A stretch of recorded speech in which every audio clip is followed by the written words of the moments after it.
This week on the Computer Chronicles, how to design a great website. We'll show you how to use Macromedia Flash to jazz up your website.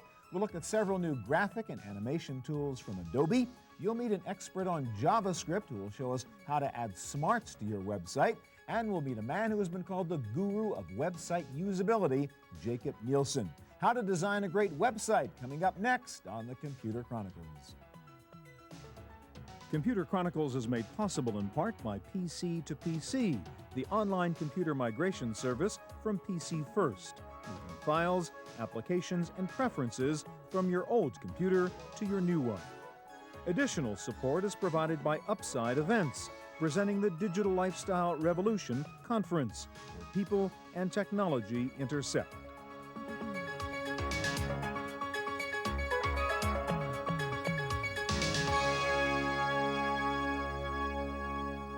Hi, and welcome to the Computer Chronicles. I'm Stuart Chaffee. Well, for some people, creating, designing, and building a website is still a difficult hurdle to overcome. There are some simple online tools for creating basic personal websites, but the intricacies of creating a really cool website are still a mystery to many people. Things like adding Flash, Java applets, optimizing your user interface, making sure your site loads fast. These are the things we'll look at today as we show you how to build a killer website. There actually is a new online web creation site that is very powerful. It's called moonfruit.com. And here to tell us about it is Norman Meyerowitz, president of Macromedia Ventures. Hi, Norm. Hey, Stuart. Macromedia, you guys are known for Flash, of course, which is one of the coolest things we see on a website. For people who may not know exactly what Flash is, give us a couple examples of Flash as we see it on the web right now. Okay, great. Well, people use Macromedia's Dreamweaver for creating websites, and they use Flash for creating rich media in the websites. People know it a lot these days because of entertainment. Here's an example of The Critic, which used to be on TV, but now is exclusively in Flash. So a lot of the animation stuff, which of course is a little easier to do on the web with Flash, is using your guys' technology to watch TV on the web. Right, production values of TV, but it runs over low bandwidth on modems. All right, so we're familiar with sort of the entertainment type things. Let's talk about some commercial applications. People are in fact using Flash increasingly in the advertising arena, right, to make ads more interesting on the web. Right, Coca-Cola uses it for branding, for example. This is what people are doing, so you can really get the brand across. So you go to the Coca-Cola page, a little more exciting stuff is happening. And then people are also using it, CNET, for example, and ZDNet are using this for creating rich media examples inside of their web page. Here's an example of Oracle's ad where you can have that. You want to scroll that up so we can see the rest of the ad? Sure, you can have that. All right, so this is like the new version of the ad banner. So the boring ad banner, click it and leave the site, actually watch a moving ad inside the site. Moving ad, and now I can find out about Oracle 9i right like that without having to... so it's a living window inside that page. Living window, I don't leave the site, so the advertiser is pleased and the site owner is pleased. Okay. Now you have another interesting example, a little more subtle use of Flash inside an online bank. If I look at that online bank, one of the things that Flash is being used more and more for is applications. There are 300 million people out there that can actually view Flash, 96% of the web. Wow. And Flash allows you to create seamless experiences. Instead of the browser refreshing all the time where you have this break in the experience, you can create an immersive experience. All right, so how are you using Flash on this bank site? Well, here's a bank, and I'm going to launch this bank. And imagine this is an ATM, but you can actually operate through it. And there's a voice that's actually telling you how to operate. I can actually transfer funds, and I can do it. This doesn't look like a website. This looks like an ATM with voice and stuff. So again, the idea is you're getting out of that old page metaphor. Leave this to go here, leave that to go here. Stay in the bank, the virtual bank, if you will, and do different things in that Exactly, and you build that using the Flash authoring tool. All right, now show us another multimedia example of how you would create, educational things or entertainment things using the traditional Flash tools.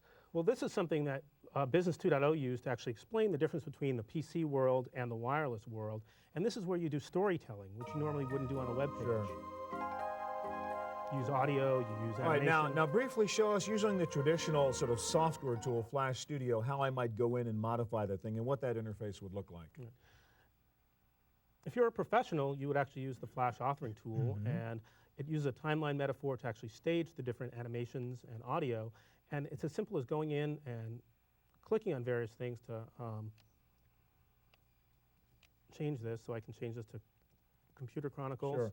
But I mean, this is as you say, this is for the professional. I mean, we see lots of windows, lots of parameters, kind of complicated. You got to really learn. There's a little training curve here, right? Yeah, you need some talent. Yeah. Let's talk then about the next thing, which is what I mentioned, moonfruit.com, in which you've taken a lot of this capability, put it on a live website, sort of more drag and drop, point and click, where normal people can actually accomplish some of the same things. Okay, well, let's go to moonfruit.com. And here's moonfruit.com, and I'm logged in as myself, and here are my favorite sites, and then this is a site that I built myself. Okay, so show that to us, yeah. So Moonfruit has actually used Flash to create this very sophisticated application. So they've used the Flash authoring tool, but then they've made it so end users can actually create their own So that's sites. sites in Flash. We're using Flash to create other Flash things. Flash. So this is an end user site for pop music, and I have a home page. So this is something you would have built in Moonfruit. I would have built myself in Moonfruit. Here's concert pictures I can put up. Here's a CD database that I can actually create. And that's pretty cool. And if I go to the home page, this is how you edit it. This is how easy it is to actually create your own page. So I can come over here, I can simply touch on welcome and say, change that to hello, Stuart. And you can mess around with that. I mean, flip it, rotate it, do kinds of cool things Here like I'm going to scale it. I can rotate it. It's obviously a lot simpler interface than we looked at before. Right, I can add an item if I'd like. Okay, the site is moonfruit.com. I can go in there and use it for free and design a cool site and put Flash in it. Exactly. Norm, thank you very much. Thanks, Stuart. Well, the key to a really attractive and engaging website, of course, is graphics. And one company that's been around for a long time providing great graphics tools is Adobe. Programs like Photoshop, Illustrator, Premiere, etc. Well, Adobe is now coming out with new design tools for jazzing up your website. And here to show them to us is Mark Eman of Adobe. Hi, Mark. Hi. Okay, a couple of things we want to talk about. You have something called Go Live. Yes. Show us the basics of what you can do with Go Live and how it works. It's your tool. Sure. Well, Adobe Go Live is really a tool for creating cutting-edge websites that the most discriminating web users, web developers use. And what I'd like to show you is how it can also be very effective for use by just someone who's starting out building websites. Okay. We've put in some things here that allow you to... so we're in Go Live right now. That's right. We're in Go Live. And one of the unique things we have here is a layout grid. A layout grid allows a user to position an element absolutely anywhere on the page, sort of like the old desktop publishing metaphor, which is something that is non-trivial if you're not using if you are using another product. So I mean, the point is you have the Photoshop history here, so you guys are sort of taking that, integrating it inside the Go Live tool. Is that the idea? Absolutely, and I'd like to show you next a really tight piece of integration that is, again, unique. Because we share the technologies, what I'd like to do is show you how we can take an image that was created maybe for another purpose. So here's an image that is 1.7 megabytes, a Photoshop file. We want to put it on our website. So a monster file that might have been designed for print somewhere, where you don't care about the size of the file. Exactly. Well, you do care on the web. You're not going to get away with that here. Exactly. So we have this tool in Go Live called the Smart Objects. It brings up this Save for Web dialog box. And if you've used any of half a dozen Adobe products, this is very familiar to you. So your learning curve is 0. You can set the compression that you wish for this particular image. In this case, I'm also going to want to make the image a little bit smaller on my website. So let's go ahead and make that smaller. I'll save it to my desktop to make things happen a little more quickly here. And again, I can move it around anywhere thanks to my layout grid. But here's something that's really cool and unique. Suppose you wanted to now, as I realize, I've made it a little too small. Right, so you compressed it, but you've also compressed it. I've made it the size a little bit too small for that site. And now if I were in any other web design application, I would, in stretching this image, end up with the jaggies. I mean, we've all seen that in those pictures. Right. So you really want to go back to the native file originally and work with that one? Well, this is where you had to, but now for productivity's sake, because this is what we call a smart object, all I need to do is resize within Go Live. And I don't know if you see that dialog box pop up there. That said that it was going back to the original Photoshop file to resample the same compression that I set before, the same quality of image, but now at this new size. Okay, so again, we get to make it larger without paying the price of making it larger, essentially. And saving a lot of time by not having to switch applications. Yeah. All right, let's go over here to what you have on, by the way, your brand new G4 PowerBook. Very cool, very cool indeed, slick looking. Thank you. And on this machine, you have what, live motion? Yes, I do. Which is a way to create the kinds of flash animations we just saw before? Live Motion is Adobe's tool for creating Flash files. Okay. And it, again, shares a lot of technology with other Adobe applications. All right, now most people think it's pretty complicated to create some of these things. We saw one easy version over there. Show us how easy it is to use Live Motion. Sure. Well, we go ahead to the screen here. We have the beginnings of an introduction animation to a website. And at the bottom of the screen, we have the timeline. The timeline basically moves through time, and I've got a few elements here, so you move back and forth, and you can see that I have different layers of information. But what I want to do is show you how easy it is to just start with some new animation. Again, I have a document on my desktop. This is, again, a Photoshop file. It's very popular. Over 90% of the web pages have images created with Photoshop on them. So I simply drag and drop, and I end up with an image on the screen that is this Photoshop animation, actually a Photoshop photograph, which originally actually has two layers. The sky is one layer and the skier is another layer. You probably don't want to animate the sky, right? Well, it would look a little funny to have the sky move so quickly. So again, thanks to the integration between our products, we can convert the layers into separate objects. So I can now, in this case, delete just the sky. Okay. And now you want to animate the skier guy. Let's use the skier here and animate him. We can, of course, resize him. And what I can do here is, if I point out the timeline, automatically I have a layer, and it's called skier because of the integration between our products. It remembers the way I named it in Photoshop.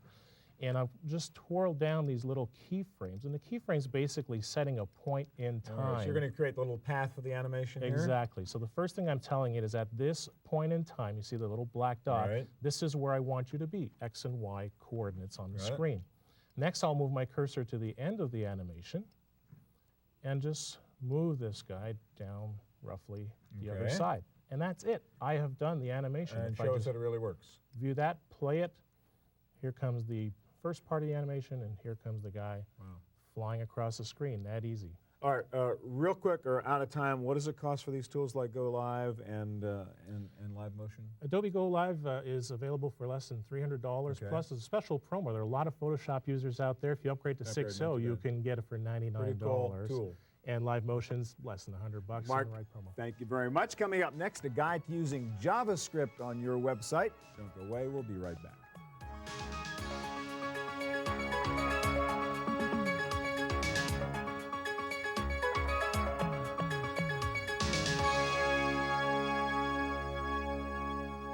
If you really want a hot website that does things and is interactive, you need JavaScript.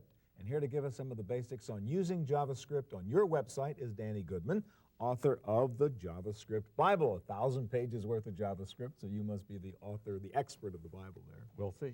Okay. Danny, first of all, let's define our terms. It's called JavaScript, and people talk about Java. What exactly is JavaScript, and how is it different from plain Java? There are two very different technologies. Java was developed by Sun, and it's used primarily on the server programming now. JavaScript is a general-purpose, standards-based language that was developed at Netscape, and it's used extensively now in web browsers, most of the modern browsers we use now. All right, now what is the value of putting some JavaScript applications into my website? When and how should I use JavaScript? The way I like to use it is as an additive to your content, so that someone who has a script-enabled browser has a better experience than someone who does not have a script-enabled browser. All right, well, let's explain what you mean by that. I mean, so what are some of the things you can do by inserting JavaScript? Like, I know you have one example of updating, making sure things are timely rather than just sort of static, stale content. How does that work? Well, at my own website, I have pages that list the errata for my books. Okay. And you may have visited 6 months ago, and I've done many updates irregularly over that period. Okay. And what you want to see is what's new for you. And okay, so without the JavaScript, I go there and I would see all the same stuff I saw before. There. With JavaScript, it's smart enough to know when the last time I was there and only count from there on. And new items are flagged, like on this page, new items show with a little icon that indicate that this is new for you. And none of this information is stored on the server. It's all done locally. Okay, so essentially the JavaScript now is tagging the specific things that are important to me as the individual user, so there's a big benefit there. Okay, what other examples of things we could do by inserting JavaScript as an additive on our website? For instance, if you are using, if you have visitors who are primarily JavaScript-enabled browser users. Okay. You can enhance the experience. Now let's explain what that means. What is a JavaScript-enabled browser? It's pretty much any browser from Netscape 2 forward and Internet Explorer 3 forward. So most people have it? Yes. All right, so what can you do with this example? This is a case of a little calculator that enhanced the interface to it so that if you want to find out the value of a resistor component, for instance, we're doing things here locally by changing images and performing calculations that don't have to go back to the server. We're manipulating all of the objects on the screen here and locally and instantaneously. All right, so what we're doing here, instead of just doing the calculated numbers, you're actually also in real time changing the appropriate colors on the resistor so we can see what those numbers represent. And we're using the brains of the computer, the local computer. Right, again, not out on the server, it's sitting right in here. Now let's talk about, we're not going to do this in a couple of minutes, how you create JavaScript. Just give us a simple example of adding a piece of JavaScript code. Well, JavaScript goes in the HTML documents that you create. So here is a very simple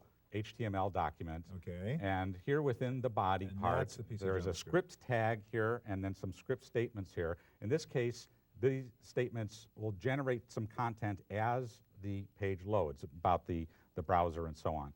When you load this page in the browser, you get a page that looks like this. Not very impressive, but it's a very simple example. And it's telling you that in this case, we're running 4.7. But again, sort of an update example to make it sort of live and interactive and relate to your particular experience. And the content is dynamically generated. All right, now are there things, we know in HTML there are sort of lots of programs you can use that don't require you to know the code, that sort of just let you point and click and do things. Is there anything like that for JavaScript? Sure, a lot of the WYSIWYG HTML editors like Dreamweaver will let you do some of the common JavaScript functions like mouse rollovers that change the image without you having to write any code for that. All right, so you can do some limited things in some of those, but if you just want to do it yourself, you can use a text editor to generate the HTML in the script. Not that complicated. You know, no fancy authoring environments. One of the issues with JavaScripting, of course, is incompatibility issues between a Netscape and an Internet Explorer. How do you deal with that? Well, there are a lot of incompatibility factors. But one of the ways you can do that is for example, the Dreamweaver tool, for those rollovers, it generates code that will work on a wide range of browsers. Another approach that you can use if you're doing your own code is using libraries of code that act as an intermediary between your simple code and all the complexity. All right, so that know where they are and add the appropriate library to solve that problem. Last example is something we call data collection lookup. Show an example of what that would do using JavaScript. This is something I had to do myself for the index page to the 4th edition of the JavaScript Bible. I have over 300 listings, and I wanted to create an easy way of accessing them and knowing which ones are compatible to your browser. What are we looking at here? So this is the index page, and you choose whatever chapter you want, and it lists the listings for that particular chapter, and it highlights which ones in color are compatible with this browser. And this is something that might have been a collection of all these separate pages. You can bring all this information together in one sort of interactive page. This entire page is one 37K document. Not bad. Thank you very much, Danny. Thank you. All right, well, you can have all the exotic elements ever invented on your website and still have a lousy website, one that's hard to use, slow to load, or just plain confusing. Here to guide us through the secrets of web usability is one of the world's leading experts on the subject, Jacob Nielsen. Welcome, Jacob. Thank you, Stuart. All right, let's go through some examples. I want to just call up some websites, and I want you to play critic here. You can be the movie critic here. Tell me why it's good or why it's bad, okay? And let's start with one, Mont Blanc, and I know you have some issues with this one. Well, we'll pull it up here and see what happens. And what is this website for? It's for pens, very nice pens, I should say. Okay, so you're buying the Mont Blanc pens. Yeah, they're very nice pens, but see, we still don't actually know what it's about. Where is my experience, right? We're just waiting and waiting, so it's loading and it's loading and it's loading. So it's trying to put this big flash opening up. Yeah, it is, and we're still waiting. And we probably even have a fast connection here in the studio. Yeah. So now we've finally got their logo and some little shading thing, and I'm asking, was this worth waiting for? And I say no. Yeah. So, I mean, but a lot of sites do this. They just put all this cutesy junk up, which the guy who wrote it may love, but as a user, you're gone to another website by now. Don't put these barriers in my way. Get me right to where what I want. And one more thing, they pop up a separate window. Why do that? I mean, behind it is my original window, but why do the separate window? Stupid. Doesn't do you know. All right, let's go to an interesting one, the Sony website. Right. Now, you would think that'd be pretty cool, but you have some issues with that one. Right. Just closed off the Mont Blanc website, and let's go to Sony. Well, first of all, you got to actually pick it out of a W in your bookmark list because they happen to call the site welcome So if to you're looking Sony. for Sony, it comes up under W, Exactly. not S, which is pretty dumb. Now I only have a few on this particular list, but if you have many bookmarks, as many All right, people so let's do, pull up the Sony site. So we pull up the Sony site. And what are the problems here?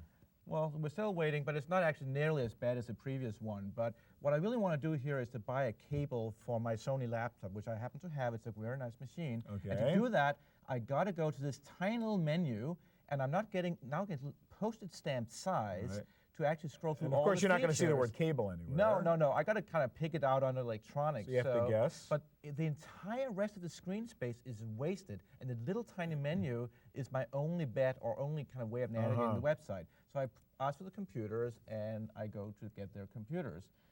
And you haven't gotten any farther, really. And notice this is a completely different design. So if I learned the first design, I now have to learn something new. And you still don't know where cables are. I have no clue, and I got to look at these tiny little pictures down here and remember which type of computer. So I'm going to click on that, and you know, it's quite a lot of clicks until And you still haven't gotten where you want to be. Oh no, it's about 6 more clicks actually. Let's go to another site, the Pepsi site. Right. Pepsi.com. Again, you would think this would be a pretty cool site, but you have issues with that one.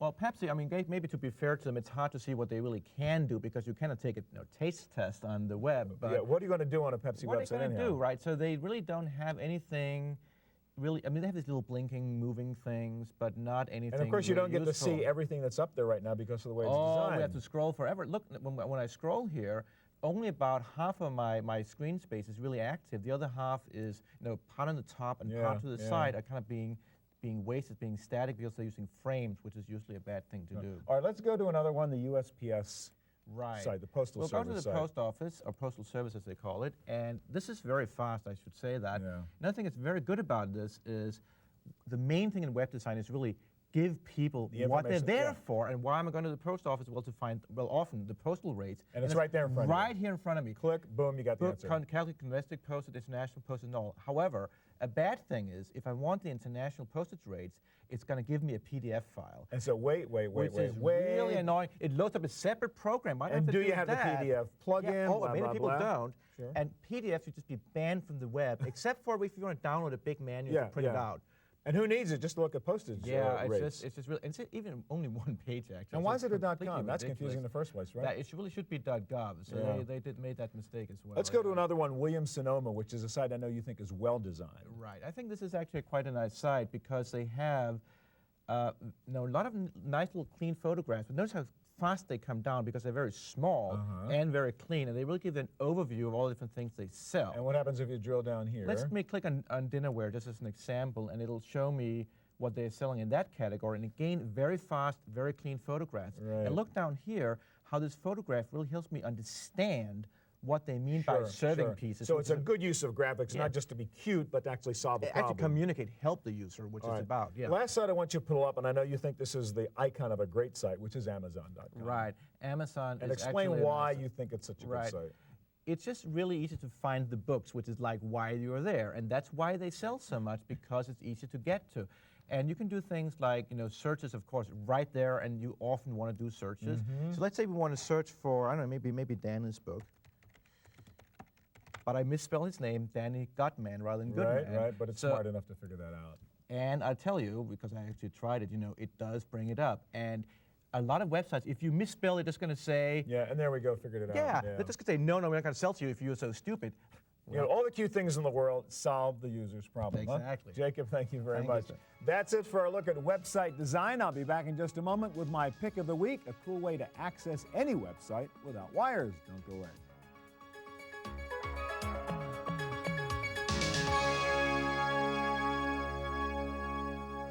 Now for my pick of the week.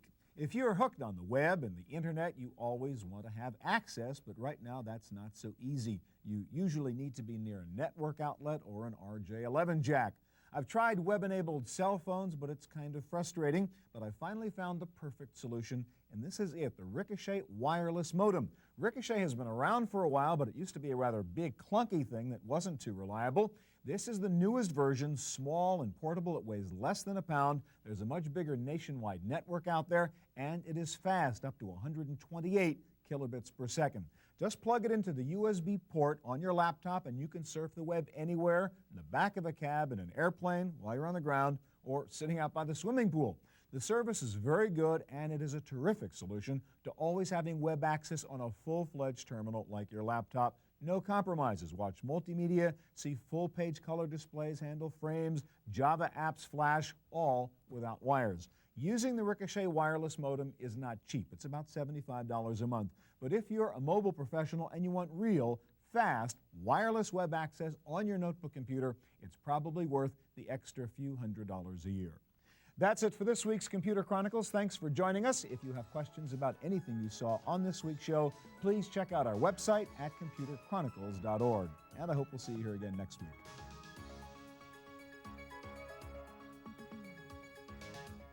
Computer Chronicles is made possible in part by PC to PC, the online computer migration service from PC First, moving files, applications, and preferences from your old computer to your new one. Additional support is provided by Upside Events, presenting the Digital Lifestyle Revolution Conference, where people and technology intersect. To purchase a videotape copy of today's program, call toll-free 1-888-310-7850. Please specify the show number and the topic.